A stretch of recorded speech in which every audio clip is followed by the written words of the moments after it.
bonsoir. Bonsoir. Oh, ça alors, ça fait un bail quand même. Bah, écoute, Ouais, ça fait 5 ans, 6 ans. Ça fait Ouais. 5 ans. Bon. Ça fait 5 ans. Mais tu n'es pas encore entré. n'est pas Bien que entré. tu sois assis. c'est comment? Ça va bien.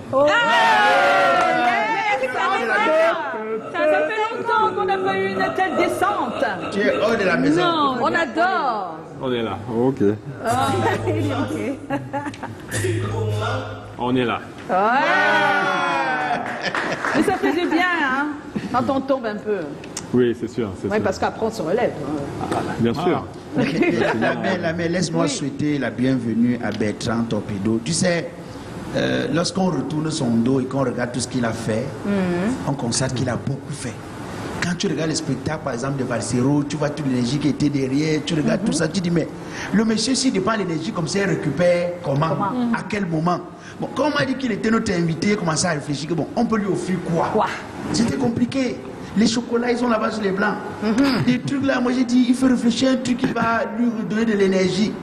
Papa, je n'ai pas beaucoup, mais je me suis battu, j'ai dépensé 500. J'ai acheté les oranges. Les oranges. Bah écoute, c'est bien. Les oranges made in Cameroun. Ah, Made in Cameroun, oui. Orange naturel. Voilà. Oui, oui. Sans valeur. J'aurais dû choisir un autre plastique. Hein, papa. Ça, c'est le plastique des brouilleurs. Ok, Oui, d'accord. plastique pitié. Donc là, Plastique tu lui en pitié, donnes hein. combien là? Non, je donne tous les oranges ici. d'accord. Ok. Toutes les oranges ici. Oui. Tu vas les transporter comment là maintenant que Je tu vais me viens battre. du plastique? Je vais me battre. Voilà. D'accord. Ne simplifie pas mon père. Ah, ça. Tu veux que ça va pas vas-y, pour nous, vas-y. Les débrouillards, on n'a pas de souci. Voilà. Vas-y. Ok. Voilà. Ok, d'accord. C'est combien d'oranges? 6? 7. 7. D'accord. 7 oranges. 7 jours de la semaine. Voilà. Une orange 7 par jours. jour. Une orange par jour. Vous ne pouvez pas arriver mieux, merci en tout cas. Voilà. Merci. Non, ça, Je vais commander. c'est bourré de vitamines, donc ça va. Voilà. Bon. Merci Blakoya. Alors que la première question, c'est Tatiana qui l'a. Et la vitamine, il en faut pour Ah, organiser ça. autant de spectacles. Tout à fait. J'ai félicité en off, mais je pense que vous méritez des félicitations en Mondovision et pas que par moi, par le grand nombre de publics camerounais et même à l'international. Limite une médaille parce que ce que vous faites est exceptionnel et vous le faites depuis si longtemps, 23 ans. Vous avez commencé à Orléans. Oui. Ça vous vient comment à l'époque? Bon, à l'époque, moi j'étais animateur radio sur la radio du campus. Et j'ai commencé à organiser des concerts avec des amis comme ça. Ça m'a beaucoup plu.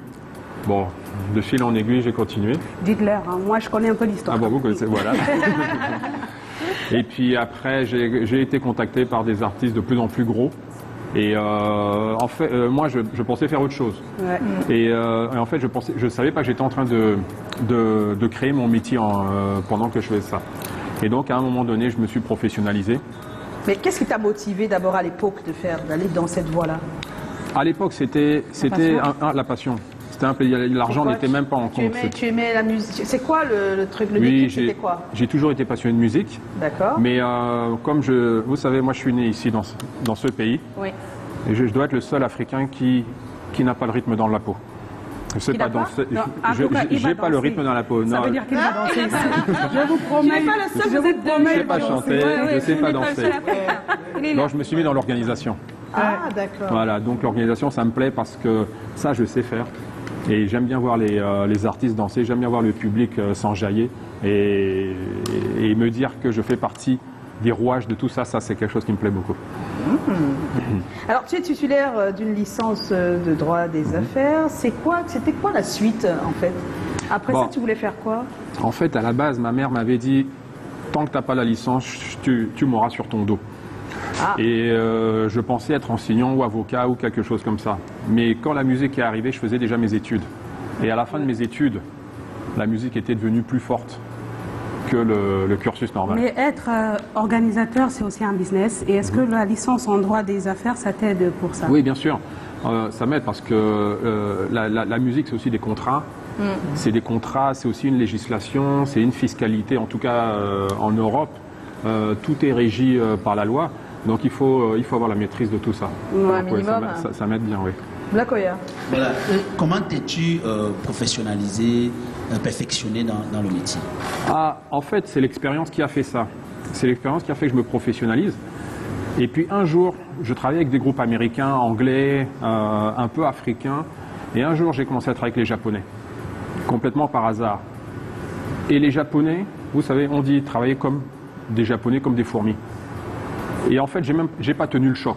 C'était trop dur, ils étaient trop exigeants. Et au bout de 2 ans, j'ai même claqué la porte. Ouais. Et après, je suis resté 3 mois à me dire, mais en fait, c'est eux qui ont plutôt raison. Et du coup, quand je me suis remis à travailler, j'avais plutôt l'impression que c'était moi qui étais devenu japonais. Donc voilà, c'est pour ça que ça... Donc la rigueur, la rigueur discipline, asiatique, absolument. Ouais. Du Japon, parce que c'est peut-être pas seulement dans l'organisation des spectacles qui sont comme ça, hein. Je pense que c'est... C'est dans tout, oui. Je suis allé souvent là-bas, c'est très très carré. Et qu'est-ce qu'ils font que nous, par exemple, vous connaissez quand même notre industrie, vu que vous avez placé beaucoup d'artistes au sommet, qu'est-ce qu'ils font chez eux que nous, ici, nous ne faisons pas, par exemple? Bon, déjà, techniquement, c'est eux qui inventent la moitié des instruments et des appareils qui existent sur la planète. Donc, ça veut dire qu'ils sont à la pointe. Après, en termes d'organisation, tout est très, très réglé. Vous savez, au Japon, quand on dit 8 heures, à 8 heures, tous les musiciens sont sur scène, ils sont prêts à jouer. Je vous demande pas, vous savez comment c'est quand on dit 8 heures. Alors, Ernestine, s'il te plaît. Ernestine. Oui, Bertrand, moi, ce que moi j'apprécie vraiment, c'est de parler à quelqu'un qui en sait beaucoup dans le métier. Il faut peut-être revenir là-dessus. Quelle est la particularité d'un bon producteur de spectacle? Ouais. Un bon producteur de spectacle, c'est l'expérience en fait. On est dans un métier où chaque concert va apporter son lot de complications, de surprises, de découvertes. Et donc, c'est la multitude de ces expériences-là qui font qu'à la fin, on devient un bon producteur. Moi, j'aime souvent dire, j'ai la chance de travailler avec toutes les grandes salles parisiennes, mais la première fois que je suis allé frapper aux salles parisiennes, ils m'ont reçu, ils m'ont reçu banalement en fait. Et donc, mais on y va une fois, on y va 2 fois. Ils voient qu'on sait travailler, qu'on respecte les caractéristiques et qu'on respecte ce qu'on nous a demandé de respecter. Et après, à la fin, on en devient presque à devenir des amis. Donc, c'est vraiment l'expérience et la rigueur qui font que... Mais à quoi ressemble un cahier de charge, le cahier de charge d'un producteur de spectacle, par exemple? Le cahier des charges d'un producteur de spectacle, en fait, c'est de tout maîtriser. C'est-à-dire que, par exemple, moi, je ne suis pas technicien son, mais je sais ce que c'est. Et je connais les appareils. Je sais par exemple que quand je organise un concert, la première chose que je fais, c'est que je regarde d'où vient l'artiste la veille, pour être sûr qu'il ne va pas avoir de complications d'avion. Donc les visas, la fiscalité, donc tout se prépare. Moi, je prépare des budgets, je rentre tous les coûts, je rentre les rentrées d'argent, et à la fin, je vois. Donc, mais tout ça, au début, je faisais ça n'importe comment, parce que je ne savais pas. Et après, on se professionnalise. Avant, tu te débrouillais.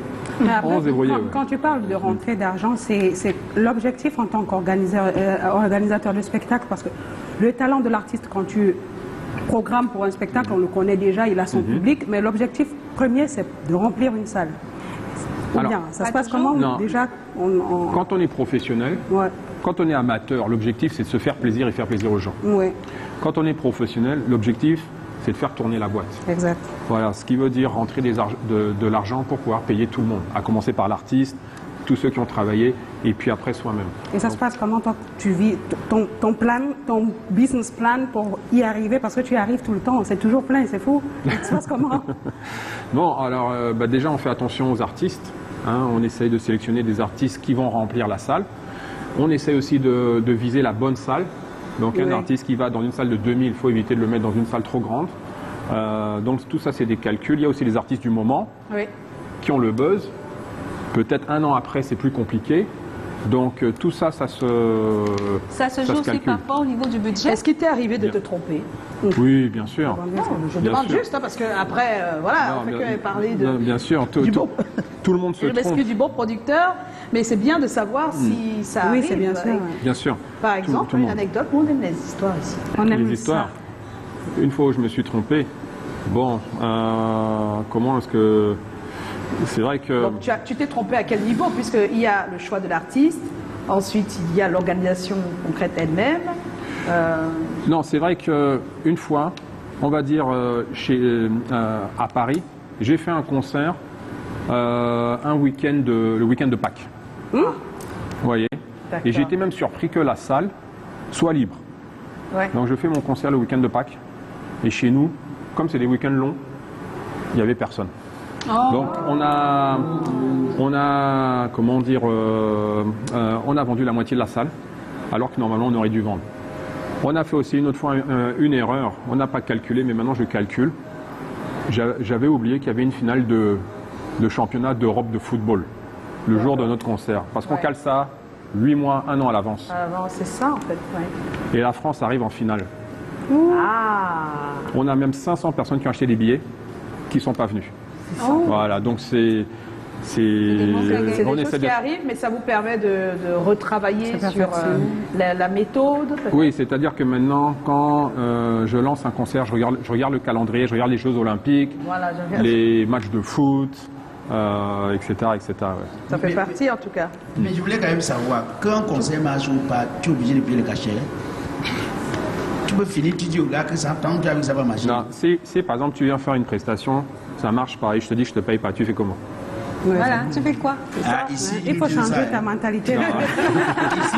Joe, tu n'as pas parlé depuis. Ici, c'est- Oui, Bien donc sûr. avec moi, ma question c'est comment est-ce qu'on fait? Parce que jusqu'ici, on dit que tu as commencé amateur, tu as été professionnel, mais l'organisation, la production du spectacle, c'est quand même aussi un milieu extrêmement concurrentiel.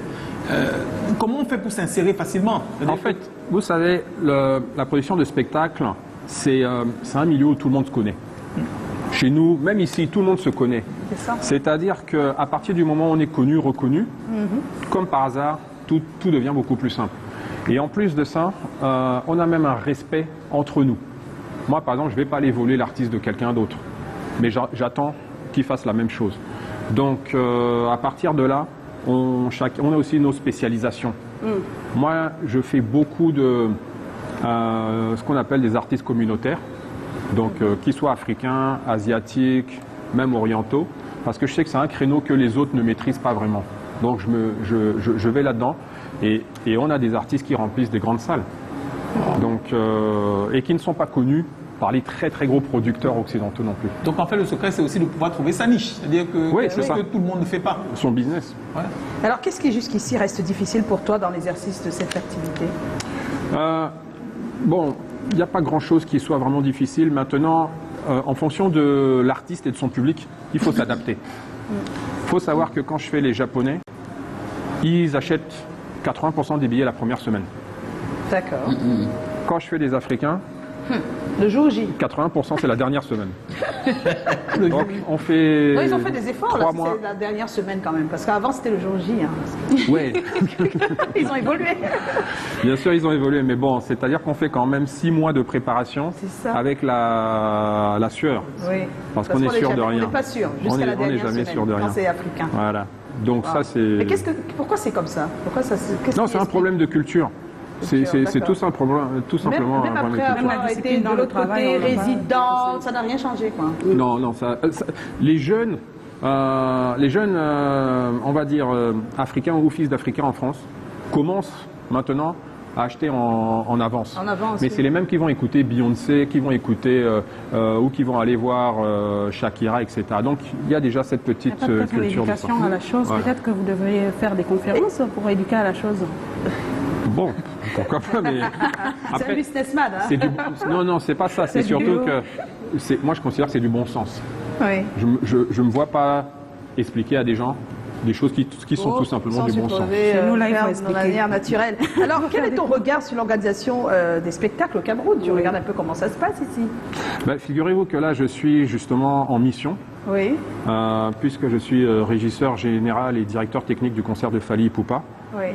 et donc je suis en plein dedans. C'est justement de ça que On va j'aimerais en parler. Comment ça se passe? Est-ce que ça a évolué entre-temps? Parce que ça fait quand même 5 ans. Oui, oui, tout à fait. Alors, moi, on prend les problèmes les Oui. uns après les autres, parce qu'on a des problèmes tout le temps. Tout le temps, oui. On a des problèmes tout le temps. On a des, comment dire, une communication parfois qui passe pas très bien ou qui s'arrête à une personne et les autres n'ont pas eu l'information. L'information. Donc c'est surtout ça. Et c'est vrai que je me rends compte ici, et c'est mon rôle d'ailleurs, c'est pour ça que qu'on m'a demandé de venir, qu'un régisseur, un coordinateur général, c'est important, à condition que ce coordinateur appelle vraiment chaque personne, chaque pôle, et vérifie et s'assure que tout est fait. Tout est fait. C'est pas forcément de la mauvaise volonté de la part des prestataires, des acteurs, c'est parfois juste de la communication. La communication. Voilà, donc mon rôle aujourd'hui, c'est d'essayer de coordonner que tout le monde sache. Mais entre-temps, à distance, est-ce que tu vois comment ça évolue au niveau de l'organisation des spectacles en fait, au Cameroun? Je suis beaucoup ce qui se passe au Cameroun, donc de loin, je vois ce qui se passe.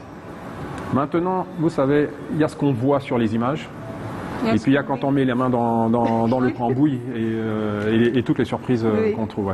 C'est vrai que la régie des concerts, les backstage, je vais dire ça, très souvent, il y a une nette différence entre les artistes. Quand on met sur un même podium des artistes que je qualifie d'étrangers aux artistes camerounais, il y a une nette différence sur l'organisation. Est-ce que c'est facile de passer d'un artiste peut-être de calibre de Fally Ipupa qui viennent avec toute une équipe, avec une façon... Il y a une différence au niveau de la régie entre ces deux types d'artistes?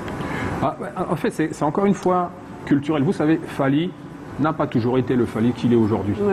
C'est-à-dire que même lui, et encore plus dans son pays, a dû subir des surprises, des retards, du manque de matériel. Aujourd'hui, Fally est devenu une machine internationale, avec toute l'exigence qui va avec. Donc forcément, même lui a appris, son équipe s'est professionnalisée, où le succès a fait qu'il a pu s'entourer de vrais professionnels. Mais c'est vrai qu'ici, on manque encore beaucoup de ce corps de métier. Bon, encore de métier. Moi, depuis que je suis avec Fally, tous les techniciens avec qui je parle connaissent leur métier. Ah, d'accord. Oui, ça, il n'y a pas. Ils connaissent leur métier. Maintenant, il y a le producteur qui fait appel à un prestataire, il passe par le patron. Le patron passe par ses chefs de service, qui eux demandent encore aux employés. Vous voyez, ça fait une chaîne qui est tellement longue que parfois on arrive à la fin où quelque chose a été... On a un problème de communication et trop d'arrêt. De discipline, moi je pense. Pour moi, c'est un problème de communication. Ouais, c'est un problème de communication. Alors, il y a quelques réactions. Philippe le Français, il dit un grand type, ce monsieur. Ravi de découvrir enfin ton visage. Il s'appelle Philippe le Français. Et puis il y a Valérie Gomez, c'est comment? Qu'est-ce qui fait sa différence avec d'autres promoteurs et quels conseils pour les jeunes qui voudraient prendre le même chemin que lui? Qu'est-ce qui fait ma différence avec un autre promoteur? Ma différence, c'est que moi, j'ai appris tout seul. J'ai jamais travaillé pour une autre société de production. La première société de production pour laquelle j'ai travaillé, qui m'a pris comme directeur, c'est cette société qui s'appelle AEG. Et AEG, c'est le numéro 2 mondial de l'événementiel. Donc c'est eux qui gèrent Taylor Swift, Céline Dion, Justin Bieber. Et à l'époque, ils m'ont contacté pour que je vienne justement m'occuper des communautaires chez eux. Ah, d'accord. J'ai donc fait mon premier concert africain avec cette boîte était Wizkid. Donc j'ai produit le premier concert de Wizkid en France. Avec eux. Et bon, je les ai quittés. On est toujours amis, mais je les ai quittés parce que je suis trop indépendant. D'accord. Mais sinon, qu'est-ce que je peux dire à un jeune qui se lance? Qui veut apprendre le même métier, qui souhaite vraiment le faire? En fait, c'est déjà d'essayer d'avoir l'opportunité de trouver un professionnel et de le suivre. De le suivre, de noter, de poser des questions, de s'intéresser, d'aller sur Internet pour se renseigner, se cultiver. Sur le métier. Vraiment se cultiver. Regardez les concerts des autres. Pardon, excuse-moi. Voilà, on est en compagnie de Bertrand Torpedo. Tu ne pars pas, ça nous permet d'entrer dans le sujet de ce soir où il faut faire absolument un choix. Alors, vous avez besoin de capital pour lancer une affaire importante. Préférez-vous prendre un crédit à votre banque ou à votre tontine? C'est la question que nous allons poser. Tu fais des tontines? Non, je sais ce que c'est, mais je ne Tu vas donc nous dire tout à l'heure pourquoi. Mais dans tous les cas, je préfère qu'on fasse un petit tour de table.